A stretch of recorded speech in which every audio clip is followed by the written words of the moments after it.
घर में दो मेहमान दाखिल हुए, स्टुअर्ड और ब्रोट। हाँ, वही विमान वाले युवक जो यहाँ रात को रंगीन बनाने की फिराक में आए थे। मगर उन्हें क्या खबर थी कि यहाँ की रात तो रंगीन है, मगर लाल लहू से।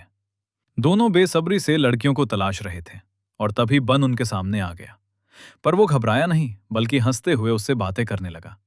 उसे लगा कि ये कोई पालतू जानवर है, इसलिए वो उसके दांतों का मजाक उड़ाने लगा।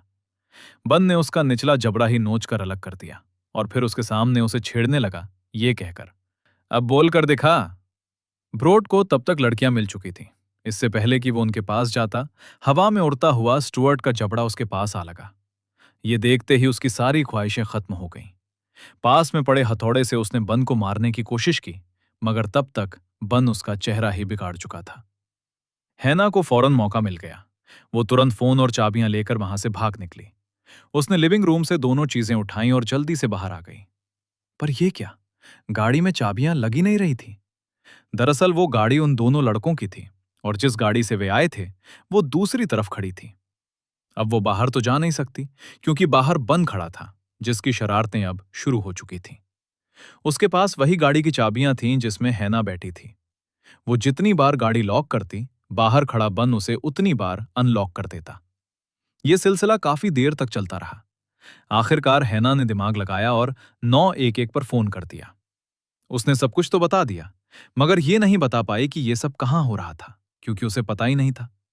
और इससे ज्यादा कुछ वो बताती, इससे पहले ही बन ने पीछे से आकर उसका भी काम तमाम कर दिया।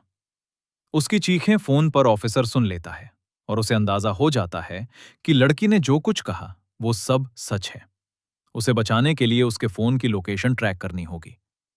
शुरुआत में हमें बताया जाता है कि हाइड्रोफोबिया का सबसे पुराना मामला 3200 ईसा पूर्व में मिला था।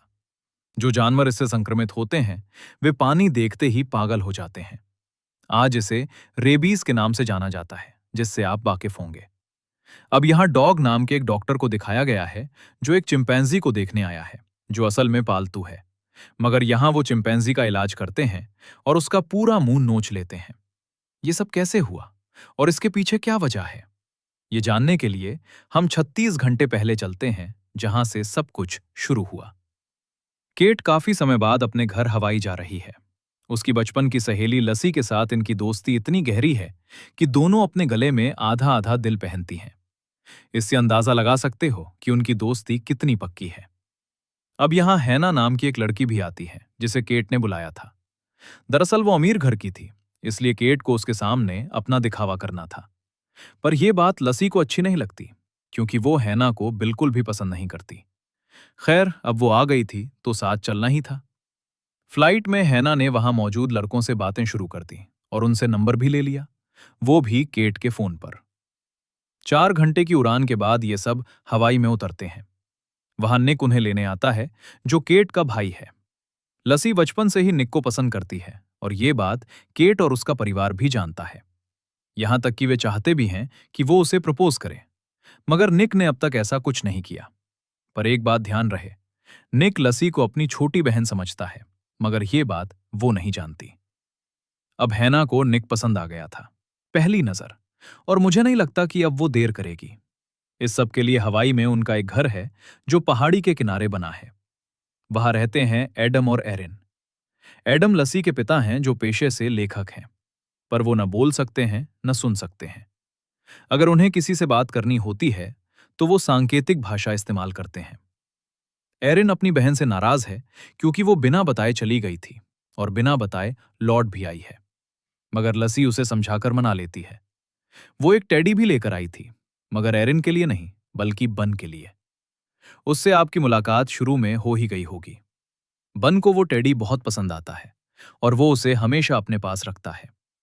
शुरुआत में भी हमने उस टेडी को उसके साथ देखा था। इससे अंदाजा लगता है कि वो उससे कितना लगाव रखता है। बन को दरअसल लसी की मां यहां लेकर आई थी, जब वो बहुत छोटा था। वो एक शोध कर रही थी जिसमें चिंपैंजी और इंसानों के बीच एक संवाद का तरीका विकसित करना था। इसलिए उन्होंने एक सॉफ्टवेयर भी बनाया और बन को उसका इस्तेमाल सिखाया, जिसकी मदद से अब वो ये बता पा रहा था कि वो टेडी पाकर बहुत खुश है। पिछले साल उनकी मौत यानी के अगर बाद पुलिस को बन पता अकेला चला रह तो गया। ये लोग जेल भी जा सकते हैं। पर यह जगह ऐसी है कि यहां किसी का पहुंचना आसान नहीं। खैर, अब सब सोने चले जाते हैं। सुबह सवेरे एडम बेटियों को बताता है, रात में मैंने पिंजरे में मरा चूहा देखा था, जिसने बन को भी चोट पहुंचाई है। हो सकता है मैं डॉक्टर डॉग को बुलवाऊं, ताकि वो उसकी मरहम पट्टी कर दे। तुम लोग उसे पिंजरे में ही रहने देना, बाहर मत निकालना। दोनों ने मान लिया और फिर पार्टी शुरू हो गई। सब खूब मस्ती करते हैं। शाम को साथ बैठ के चिल करते हैं। इस दौरान हैना निक के करीब आ रही थी। ये देखकर लसी ने उसे फंसाने के लिए कहा, अरे तुम्हें फ्लाइट में जो लड़का पसंद आया था उन्हें भी बुला लो, तुमने तो नंबर भी लिया था। लसी भूल गई थी, हैना उससे भी बड़ी खिलाड़ी थी। उसने कॉल लगाकर फोन उसी को थमा दिया, जिससे लसी का मुंह बन गया और सबके सामने उसे उनसे बात करके न्योता देना पड़ा। शाम और रंगीन होने लगती है। केट ने ज्यादा पी ली तो लसी उसे अंदर छोड़ने गई। तब तक हैना अपनी चाल चल चुकी थी। वो निक से चिपक चुकी थी। ये देख लसी का दिल टूट गया, पर अब क्या कर सकती थी? तीर कमान से निकल चुका था। लसी को अब सिर्फ इंतजार था। दूसरी तरफ डॉक्टर बन को देखने आ गए। ये वही दृश्य था जो हमने शुरू में देखा था। आपको पता ही होगा आगे क्या हुआ, पर वो हुआ कैसे, ये बताता हूं।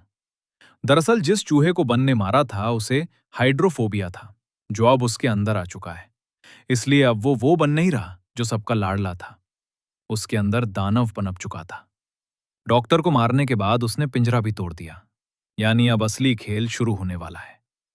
केट रात में पानी पीने किचन में आती है, मगर पानी की पहली बूंद उसके गले से नीचे नहीं उतरी, क्योंकि पीछे बन खड़ा था, उसे घूर रहा था। केट चीखी तो लसी भी आ गई, मगर तब तक वो जा चुका था। पर उसके निशान वहीं रह गए थे। तभी एरिन भी आ गई। लसी ने देखा कि वहां वही टेडी पड़ी है जो उन्होंने बन को दी थी, मगर उस पर खून लगा था। तीनों वहीं खड़े थे कि नीचे से हैना की चीखें आने लगीं। जब वे नीचे पहुंचे तो देखा कि बन उसी पर हमला करने को तैयार था। बीच में निक खड़ा था। उसे बचाने के लिए दोनों बहनें हैना के पास आईं। फिर लसी ने बन को काबू किया और रस्सियों से बांध दिया, मगर ऐसा करके उसने और बिगाड़ दिया, क्योंकि बन कैद पाकर और भी गुस्सैल हो गया। लसी ने कहा डॉक्टर बुलाना चाहिए, मगर जब उन्होंने कॉल किया तो फोन पिंजरे के अंदर से बजा। उन्हें तो पता नहीं था, मगर आप जानते ही हैं कि डॉक्टर मर चुका था। बन ने फिर खुद को आजाद कर लिया। बड़ा चालाक चिंपैंजी था। हैना घबरा रही थी, बार बार भागने की कोशिश में उसके सामने आ जाती। एरिन ने सोचा कि वो उसे शांत कर सकती है, क्योंकि वो सबसे ज्यादा समय उसके साथ रही है। मगर जैसे ही वो पास गई, बन ने उसके पैर में दांत गाड़ दिए और पूरा मांस नोच लिया। अब पूरा माहौल और डरावना हो गया, क्योंकि बन घरवालों को ही नहीं छोड़ रहा था, फिर बाहर वालों का क्या होगा? निक ने कहा, हम सब पूल में कूद जाएं, क्योंकि वो तैर नहीं सकता। सब मान गए और फौरन पानी में कूद पड़े। निक सही था, बन वहीं बैठा रहा। मगर असली वजह यह थी कि रेबीज में संक्रमित को पानी से डर लगता है, इसलिए वो पानी में नहीं आया। पर कब तक ये पानी में रहेंगे? एरिन के पैर से खून बह रहा था। ज्यादा खून बहा तो हालात बिगड़ जाएंगे। उन्होंने एरिन को पूल के किनारे ले जाकर पैर पर कपड़ा बांधा। तभी लसी को अपने पिता की सुबह वाली बात याद आई। एक चूहे को बन ने काट लिया था।